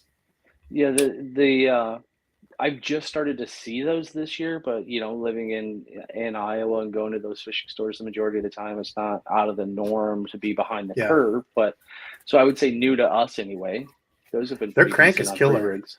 Not the Jabberjaw, just the regular 6 cents crank. That dead shad or regurgitated shad, I think they call it. And here I have to give a shout out to this because as a lure maker, I feel like I pay attention to it. Maybe a lot of people wouldn't notice. I'm probably not giving people enough credit, but as a lure maker, I noticed it because I'm like, damn, I really want some of these eyes. How do I get these eyes? 13. Hook a Debo up. But yeah, their crankbait I really, really, really liked. Couldn't even tell you what it's called. Sorry for burping in the mic there. Disgusting. I know. I'm sorry. I did it. I tried to catch myself. Scamp. That's what it's called. The Scamp. Comes in 2 sizes. I was throwing the bigger size. Really, really like it. Kind of pricey, $12. I mean, that's kind of right on the edge of like, yeah, but I mean, it works really well. I mean, it's completely ran straight, and I think the lip is a little bit different. It's not like the regular plastic lip. I want to say it's some sort of, because it was a black lip, and I think, yeah, carbon. It's carbon bill. But anyway, I got the regurgitated shad. Had a great day on it. Look at those eyes. It's a little dead face because it's a dead shad. Get it? Oh, geez. I know. I'm a nerd, but that's awesome. Yeah, they have actually really, really good colors. Natty Light is another good one here. Yep, I got. So there's a Natty Light. God, what else is there? Is there like a? What was the other one I really like? Oh, Dream Gill is another really good color. Those have been the main ones I've thrown, but and Disco. So I was actually throwing a ton of luck on their little lipless. I forget what it's called. Ice fishing, but they've got like a little tiny, like inch long lipless. Magic Man, I think is what it's called. Is that, does it just have the one big, like almost EWG hook on it? Is that one? No, EWG it's got 2 on the little back? tiny ones. Yeah, it's got 2 little tiny EWGs on it, I think. If I remember right. Okay. Yeah, I think I have I don't remember, 1 or 2 of those. Yeah, I like that. So anyway, 13 Fishing. Yeah, I like their stuff. I just haven't used a ton of it. But that crankbait is really nice. A little bit more pricey, but I tell you, it was ran true and it caught a lot of fish. So Mike, okay, so this or that, break off 10 small ones after a good fight at the bank. Okay, so break off a 10. I'm confused. This is a negative. This is negative. So you break off 10 small fish, but they fought amazing. Right at break the them bank. off right at the bank. Or okay. You hook a slaunch donkey and you break it off like right after the hook set. The big ones are always going to haunt me. Yeah, so I would definitely go 10 small ones and just be like, okay, at least I saw it. I know it was small, but when you see a big fish, like, who was that? Somebody just shared a video. Oh, it was Bailey, actually. Bailey from Serious Angler. Go check out his Instagram where he's like, I think he was at Eufaula, he said. And was it on a frog? I don't remember what it was, but anyway, he's like, dude, this still makes me sick. And it shows the footage of it. And this fish comes up and you can see the head. Like, you know how big a fish is usually when you see the head. Like, a lot of times you'll see a splash or a wake and you're like, oh man, I think that fish was big. But when you see it come up and it does the like walk on water and you can see its gills flared out and you see big red gills coming through, he's like, lost a potential PB or whatever. And I'm like, oh my God, I still think back to a couple years ago. That was last year with the Max Quattro line when I was throwing a frog and I saw the weight come over and just annihilate it. And I set the hook and it was a big fish. Yeah. It was a big fish. I saw it wake over and come up and just slam it. God, it was it was 2 years ago. We went to that one. It's not like a runoff pond, but whatever it was. And I made a stupid cast bombing it out there with a frog just because I wanted to try to beat you. And that thing had, oh God. See, that was karma. You had probably a PB and you had karma you had to run out there and trying to hornswoggle the spot. Then there was last year too. I had probably another on the PB spinnerbait on or chatterbait. And it was spinnerbait. He was hooked the entire way and he was to the shore. Randall, those will haunt you. God, I don't want to do either one of those things. Okay, Fish in the Southeast. Will you ever get into the wood lure making someday? Man, I am not a good woodworker. I am no Marling Baits. That's for sure. Marling's a good cat. Very talented. He said my rat looked awesome. So I did try to hand carve one, but the thing for me is that, man, it's just so time consuming. And like, if I do it, I want to do everything by hand, like just to make it hard and cool, like not use a bandsaw, so like that rat that I made, I don't have it here. But what Brennan's referring to is this little rat that I made. I hand carved it and it looks pretty crappy. He's being overly nice saying it looked awesome, but it was fun, just like whittling. As a kid, you used to, take sticks and have your pocket knife and be, whittling and stuff. But Yeah. I don't know. Maybe I might do one-offs here and there, but I am definitely not good at it whatsoever. So I just like to See, tinker. I don't think I could ever do like a purely non-mechanical lure like that, just because I don't have like an in-between kind of like whittle strength, whittle power, whatever you want to call it. And I feel Yeah, you're like I too would much of a get, macho man. You just break that thing in half I, before you even started whittling on it.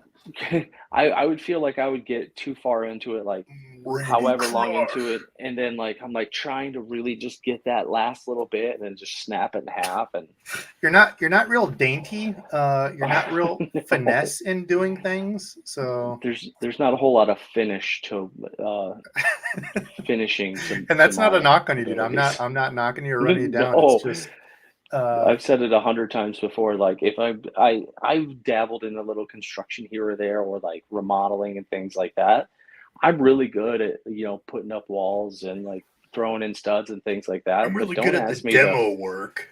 don't ask me to like do Dizzle like smash. finessey trim work or anything like that, because it's like all the trim's gonna have hammer marks in it, and it's just like it's good enough. Put the putty in it. Move on. Go. Okay, Randall Pink Floyd, 12-inch worm or 12-inch swim bait. That is easy as hell. 12-inch worm for sure. I I still don't would. know what the hell I'm doing with big old swim baits. So I caught think. plenty of I fish on think. 10-inch worms.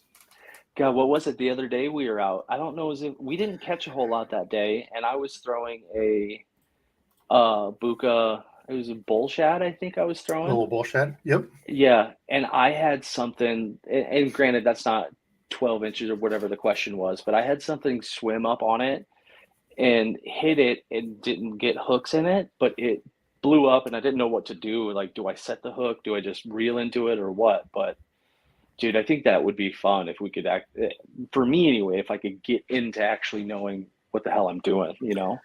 Yeah, I get the draw to it. It's just like, man, I've talked about it before. Being a YouTube creator, like I can't just go out and burn. I don't have many days to fish, a couple, 2, 3 days through the week. And it's hard for me to just go out and burn days of like, well, if you play the big swim bait game, man, you're looking for 1 or 2 bites a day and you're going to get a lot of follows. And it's like, that's boring to watch. 1 and 2, I like to It would, catch yeah, fish. So, it would be like doing what you're doing right now, but you only target muskie.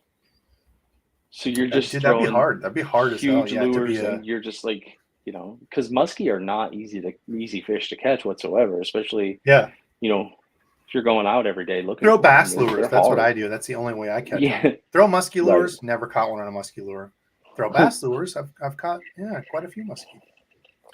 Let's see. Augustin Pedraza. Any recommendations on a good replacement hook for a 3/4 ounce KO wobbler? Do I even know what a KO wobbler is? I don't know. Haven't had the chance to go out in the store and look for them. If it's a 3/4 ounce, what is a KO wobbler? Should Like I a know what that knockout is? wobbler? What is? I don't know what that is. I don't know names KO of things. wobbler. I'm not a smart man. Oh, is it a spoon? Let's see. Is this like a Oy. Mike Muskie or Pike spoon? Okay, so it's a three-quarter ounce Do you want to spoon. be sharing or no? No, I was just looking it up real quick. Okay. So I would say on a spoon, I would definitely not go with a short shank EWG hook. I would go with a regular round bend treble hook. Depends on how big the spoon is, like lengthwise. I don't know. I usually try to match the hook to the lure. I would just take the hook that it has on it for reference, and then 3/4. I'm guessing it's probably like a size 2 round bend hook would be my guess. But I don't know. I'm not a spoon guy, so I would take that with a grain of salt. And depends on how big the fish is too that you're hooking, and what setup you have. If it's a big setup, big line, you don't want to be throwing a little, number 4 tiny hook on it if you're, yeah. So, okay. Let's see. What else do we have for questions? We're running through. We're at 1 hour, 23 minutes. We'll still got 270 people. Y'all are awesome. I love y'all. I love the lives. I love just sitting back, relaxing. Gabe, 10 Horse Money in the house. Good evening, all. Doing some video editing. Lots of depot dinks.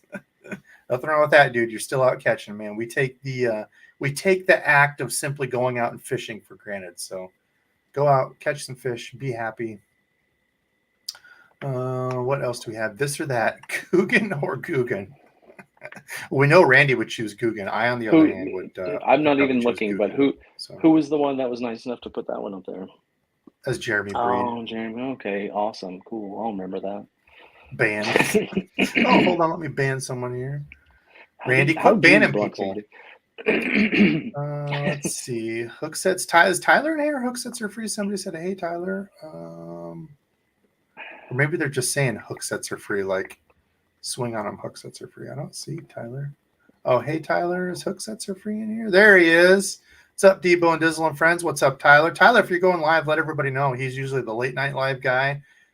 Leave my stream. Go support him. He's another good cat. He's actually Tyler. I had a couple people. G-Fan Tyler, Chaunch, I think, were some of the people that gave me my first Mega Bass Vision 110s. I'd never bought one to that point, and they're pretty damn sweet looking lures. So thank you guys. Thank you, Tyler. All the good people out there that support me.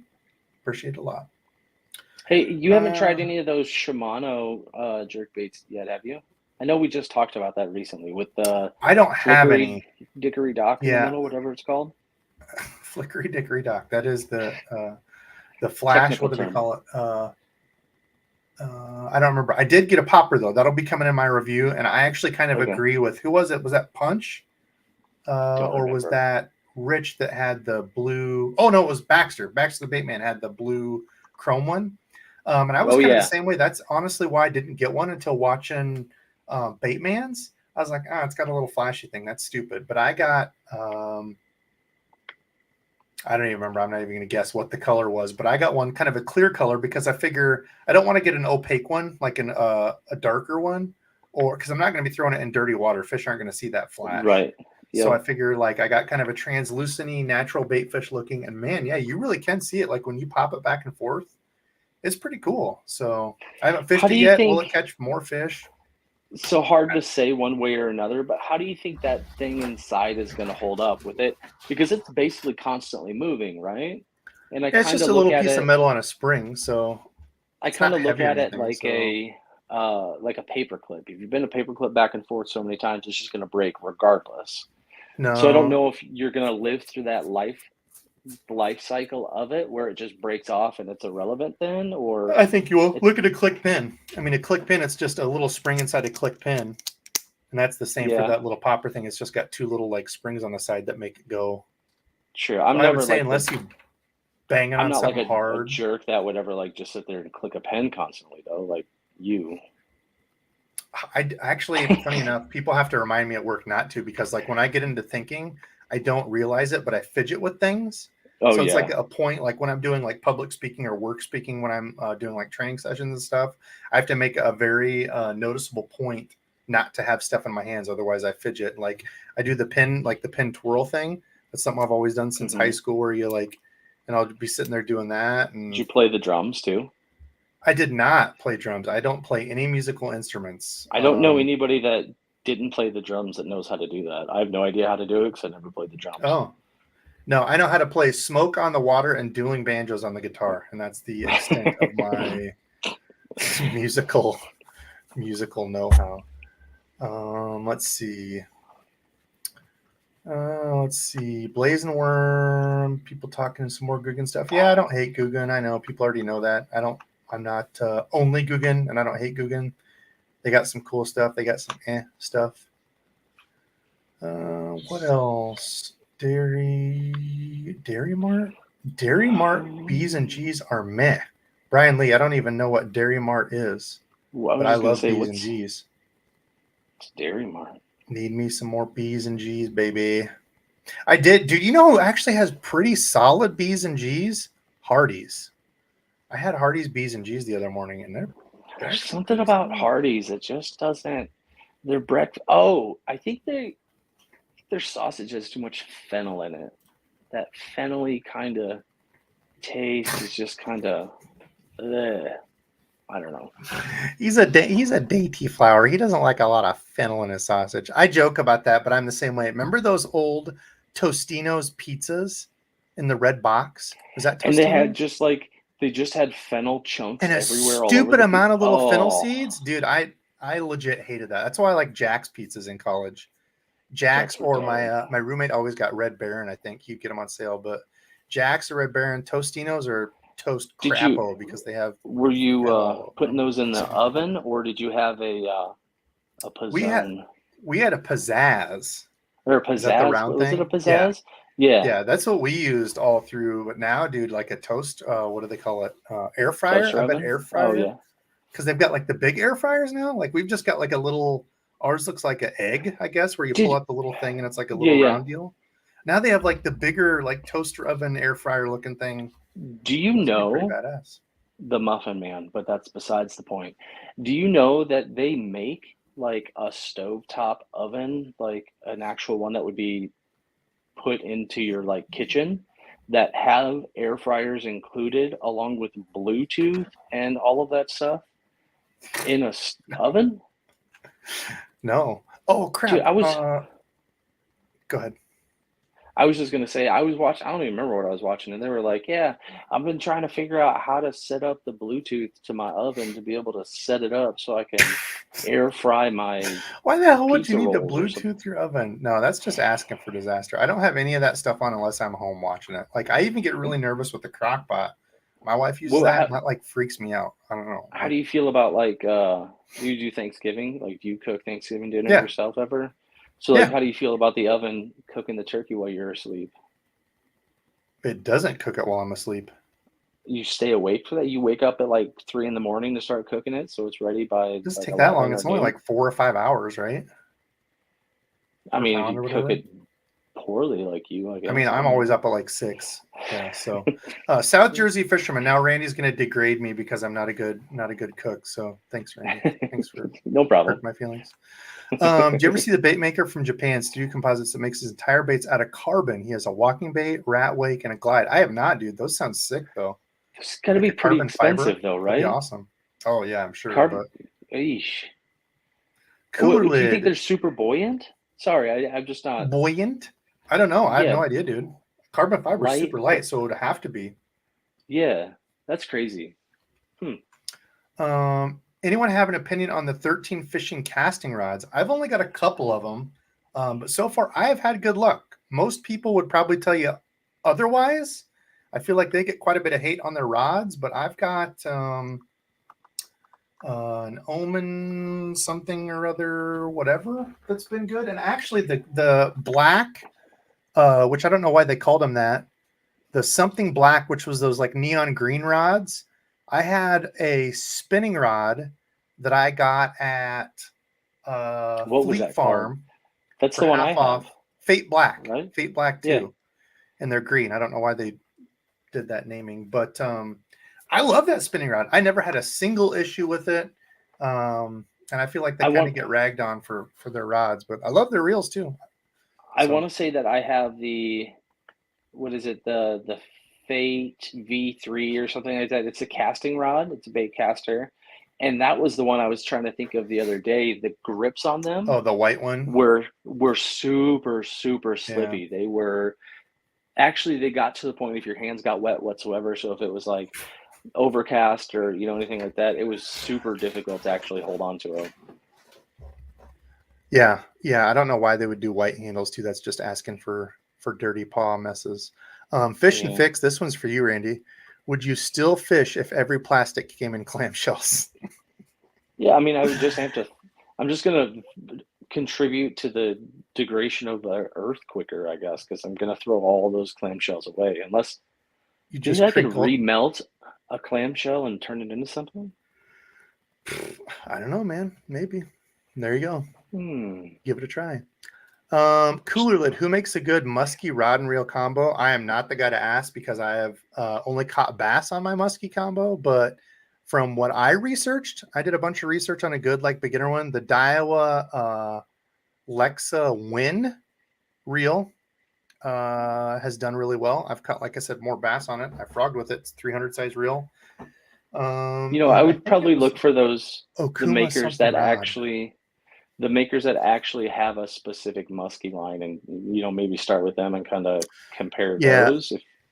Yep. Okuma was one, the best beginner rods, and then the St. Croix Mojo Muskie was another one as far as like budgety, not getting too Mojo crazy line's expensive. pretty reasonable, yeah.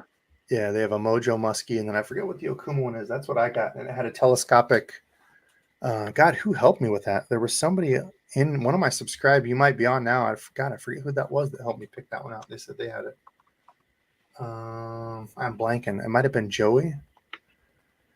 But okay, let's see what else we have. Let's answer a couple more. We're at an hour 34. Let's grab a few more of this or that. So whatever questions you got, leave them now. We're going to answer a few more, then we're getting out of here. Hopefully you all have fun.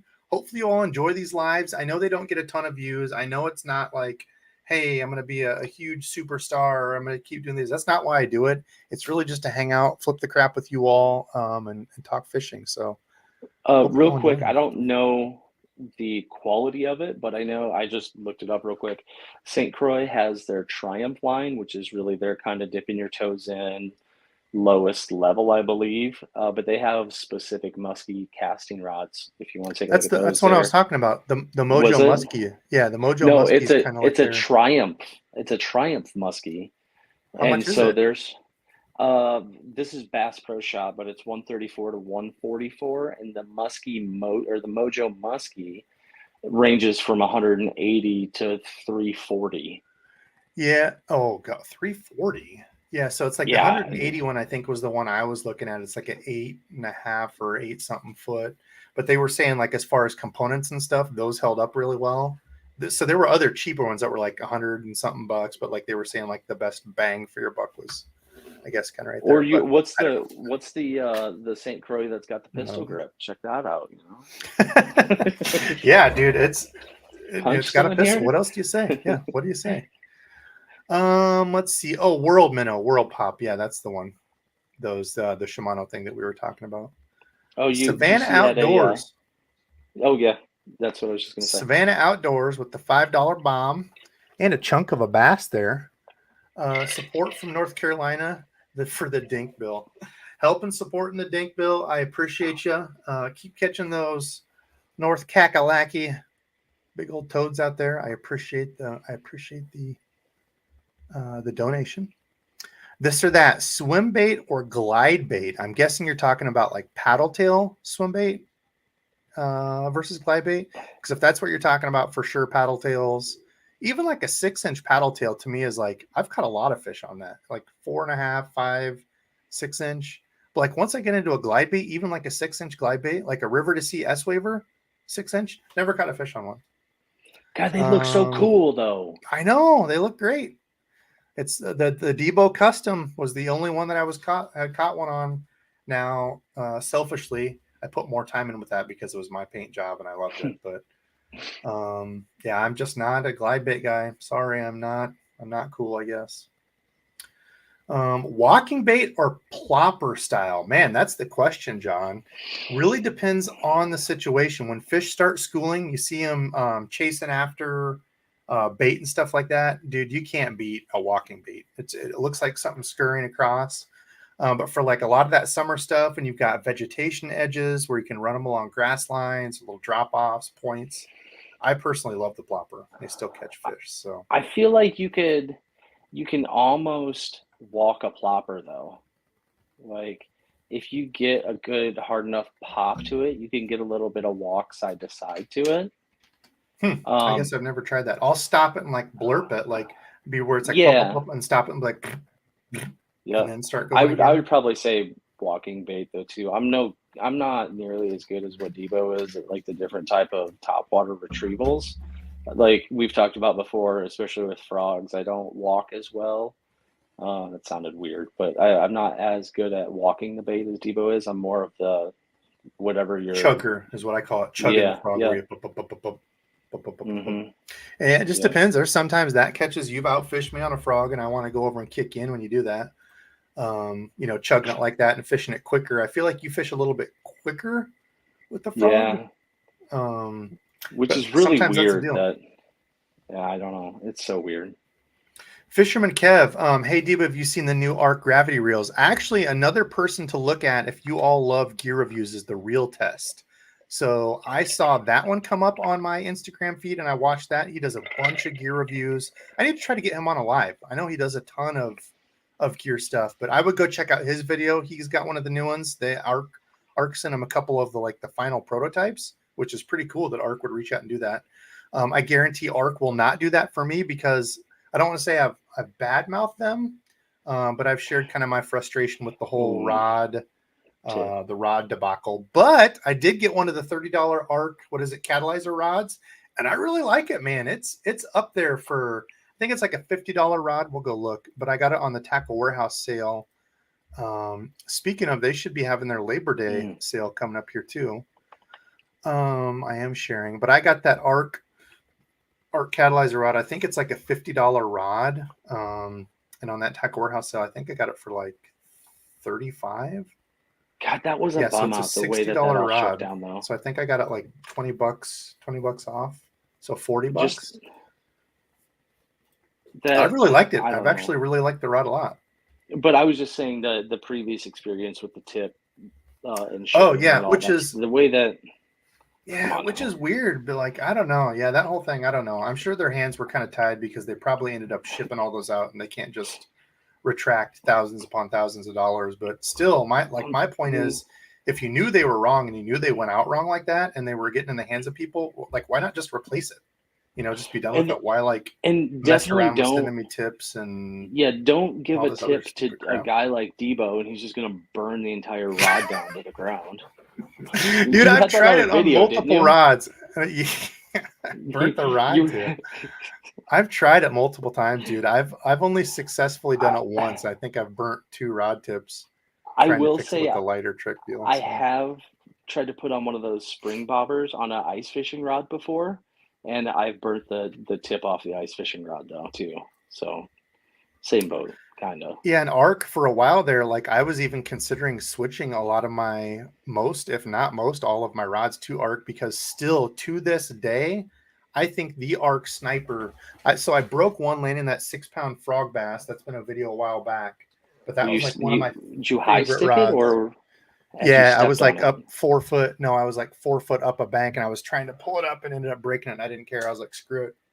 Ended up being like 6 pounds something. So I'm glad I got it in. But I think I'll go check here to see because you can't get them anymore. ARC doesn't sell them. They discontinued it, which also sucks. But let's see. I'm pretty sure they don't sell those anymore. Actually, I guess I should double check. But the Sniper had like 2 finger grooves where your fingers went. Yeah, they don't make it anymore. It kind of looks like that. Who else does? Somebody else does that too. So it has the initial finger groove. Let me see if I can find the other one. And then it's got another groove on the back side of it too, right? Yeah. Or is it in front? Like, the way. God, I don't know. Maybe I didn't. I might have given that one away. Anthony Kiedis style, huh? Give it away, give it away, give it away. Give it away, give it away, give it away now. Yeah, I actually don't think I still have that one. Actually, I might have broke that one too now that I think about it. I think I might have stepped on that one. I'm not because I was on my rods. I don't try to be. I don't try to mistreat rods, but I seem to break rods. Anyway, the way it fit in hand, I still think to this day that ARC Sniper is the best feeling like fit in hand. I'm not going to say like the whole rod total, but just where you grab it and like it locks on. But okay, let's each do one more this or that or some sort of question, then we're getting out of here. I thought I saw a good question at 9:15 from Bruce Nichols. It says, Debo, how many bags of soft plastics do you carry in your bag? Dude, number I could not tell you. Right now, I've actually switched over from the Tackle Warehouse bag over to the Okuma / Fish Lab bag because it's bigger. And the thing is, I don't carry it with me all the time because it's so big and heavy. But I can grab that for either my John boat or my truck and leave it in the truck. And then, like when I'm fishing, like when me and Randy go bank hopping, like if I'm throwing a Texas rig with like worms that I find, I don't know, ribbon tail worm that I find is working, I'll just throw those in my pocket and then go back and switch. Like if we're going to switch stuff up. But do you have cargo pockets that you put that stuff in, or no? No, there's no cargo pants they're out. I just put it in my back pocket. I know you're still weirdo cargo pocket guys. I'm kidding. I still have some cargo pants. I would say, for me, I actually get into I kind of pigeonhole myself, and I have too many of the exact same kind of plastic in different colors, which really kind of screws me over because I should probably be carrying, I guess, more variations of soft plastics versus different colors of the same one. And, that's one thing that I kind of struggle with. And I carry a bunch though, just Yeah. too many I probably. just don't carry the bag as much on my back. I usually just take a few and then go back and switch out as we're going. Fishing for potatoes, new member. Thank you for joining, my friend. Appreciate that a lot. I did have another one here real quick too. It was a let's see, I'm trying to 915 get- question there was from Bruce Brian Lee. Nichols. Let's Just see. shortly Brian after Lee. that. Need help? Need Yep. help, Debo. Getting short strikes or bumps sometimes appears fish bit hook. Oh, need frog help. Okay, I was like, what are we talking about here? Yep. Okay, so need frog help. Getting short strikes or bumped sometimes appears the fish bit the hook, but when they set the hook, it flies back at me. I've bowled frogs, I bent hooks, small frogs, large frogs. You can mash them, you can barbecue them, you can Boil them, broil them, Thoughts, Debo and Randy. Okay. batter them, fry So, them. Brian, I would say you're doing everything right. A lot of times you get those small fish that just come up and grab it. One thing I would say is give it a little bit of time. So, like when they grab it, like just do like a couple like seconds, like 1, Mississippi's. 2, set the hook. Yeah. And I've actually even kind of gotten into like as soon as you see it hit, like you see that big explosion and the lure goes under, I'll reel down to it and make sure I can feel just a little bit of tension, like just a little, and then set the hook. You can't wait too long because if you're in real thick stuff and you make a long cast, kind of what I was talking about before, how if I'm, a 7-foot rod and I set the hook, I may be only moving that rod, 3, 4, 5, 6, 7 feet, if even, gosh, it's probably more. Yeah. 3, 4, 5 foot. When I set it, that's all the line I'm taking up. And if you have slack in your line and you let that fish take it down, you're trying to set that hook through vegetation and it's not like a straight line. Like if I threw a frog to Randy and I was sitting right across from him, he grabbed it here. It's not a straight line pull like that. It's, lure down in the water, in the vegetation. Through the scum, the whole nine. So I would say give it just a little bit of a pause and then set the hook hard, man. You gotta set it home. If you got a wimpy hook set, yeah, you'll probably miss more than you would like. So I've witnessed Debo break reels setting hooks on fish or on frogs. One thing that always kind of pops in my head after the fact is I remember when I first started fishing frogs. I want to say it was like the original scum frog. On the back of the package, the original scum frog always said kind of the exact same thing, Debo. If you see a blow up, reel down to it. And when you don't have slack in the line is when you kind of set the hook. But again, don't wait too long. So it's like finding that happy median. And, Brian, it's not one of those things where there's an end all be all answer to be able to catch frogfish. There's been, I don't know how many days I've gone out and missed, tons of frogfish that Debo comes in and just catches them, doing kind of the same thing, but a little bit different here or there, Yeah, and the only thing I see, I don't know, you might already do it. I didn't see it in your comment, but cut the legs. That's one thing I always do is cut the legs to just like maybe 2.5 inches, 3 inches, maybe at most. Flip it over. So I don't have any you take your frog. So where your hook, your tie is, you flip it over, and basically you don't want I personally don't like my legs to Remember go this, Randy? past. What? Yeah. What was it? What were we gonna do that day? We had a bucket. We were gonna do like a bucket lure challenge or something. I don't even remember what we were gonna do. Reach in or where did you even get these? Randy got like random buckets, and he's like, "Hey, I got you a bucket. Why the hell did you buy me a bucket?" It was like that's like a Walmart mop bucket or something like that. I don't know. Oh, here we go. So here's this is actually one that I use, and this is pretty long. But usually I'll just flip it over and cut them like this. These legs kind of kick out a little bit more, but I'll flip the frog over, cut it like this, so they're about the size of the body, usually a little bit shorter, like that. Or just cut them to a couple inches. Cut them like that short. Just cut them off like that to only have that. That way, when it stops, it doesn't have a bunch of leg action back here that they focus on. They're really more focused on the bait. Yeah, you don't. Go ahead. I was just going to say you don't want to.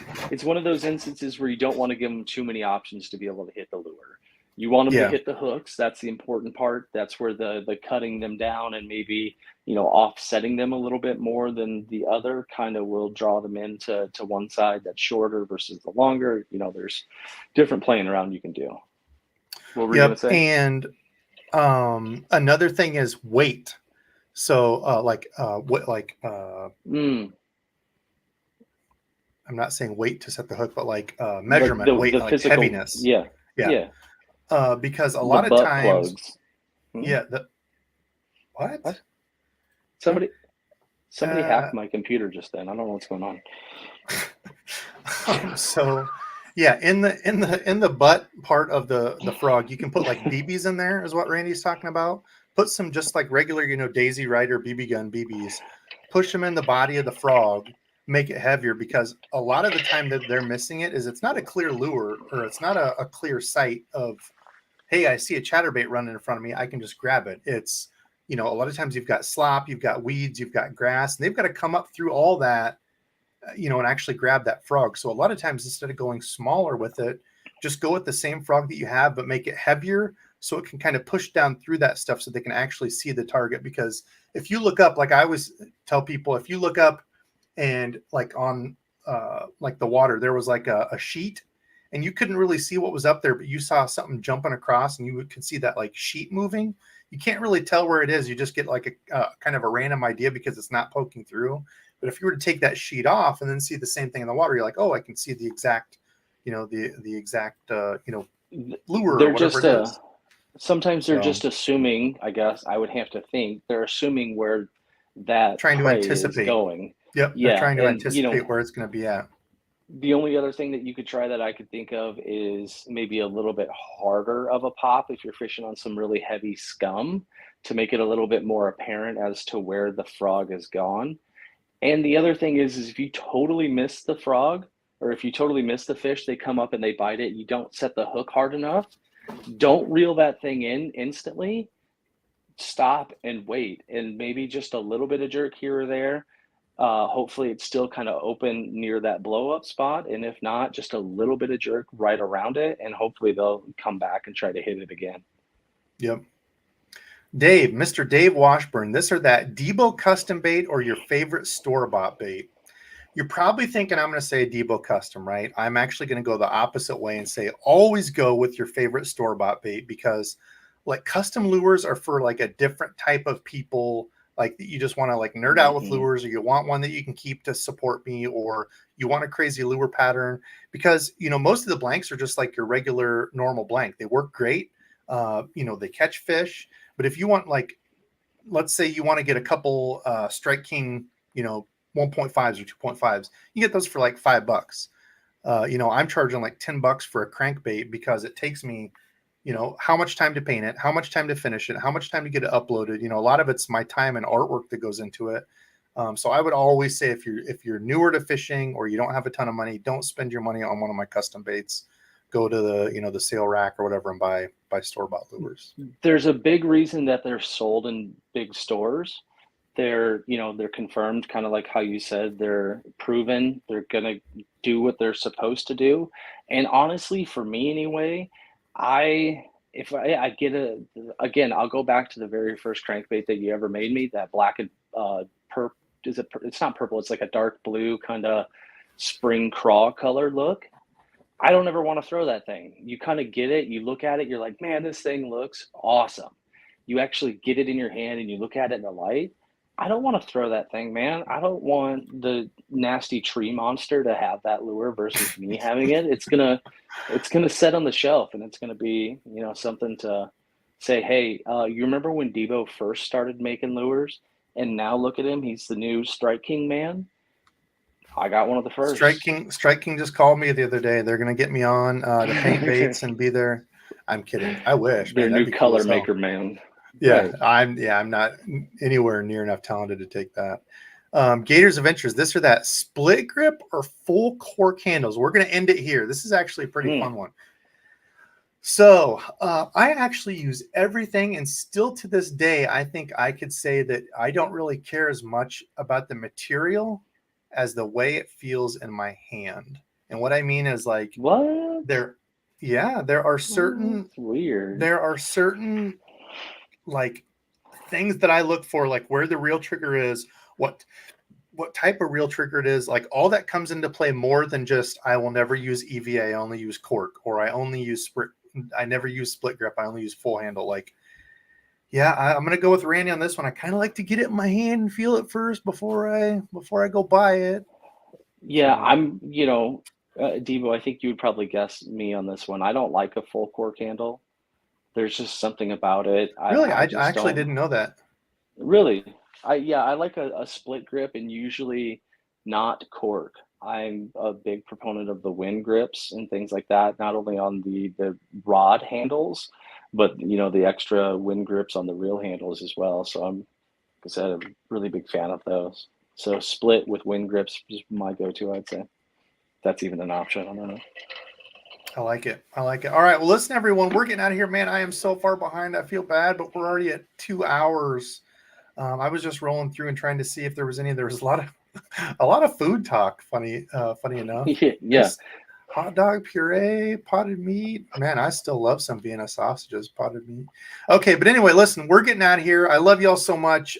Thank y'all for watching the lives. We'll keep doing them, hanging out. Whoops, why is DEBO'S fishing still up there? Has that been up there the whole time? Sorry.